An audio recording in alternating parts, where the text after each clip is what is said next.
कधीकधी आयुष्य बदलण्यासाठी फक्त एक छोटासा का हा प्रश्न पुरेसा असतो. एका भारतीय वैज्ञानिकानेही असाच प्रश्न विचारला.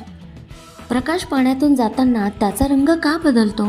हा साधा वाटणारा प्रश्न त्यांनी वर्षानुवर्ष अभ्यासला, चुका केल्या, पुन्हा प्रयत्न केले आणि एक दिवस त्यांच्या जिद्दीमुळे जन्माला आला रमण परिणाम.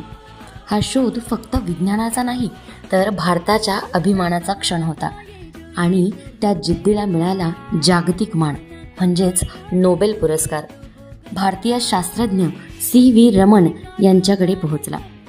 आज राष्ट्रीय विज्ञान दिवस आपल्याला एकच गोष्ट आठवण करून देतो, ते म्हणजे मोठी स्वप्न पाहण्यासाठी मोठं काही लागत नाही, फक्त का विचारण्याची हिंमत लागते. मित्रांनो, जिज्ञासू रहा, शोधत रहा आणि जग बदलण्याची हिंमत ठेवा.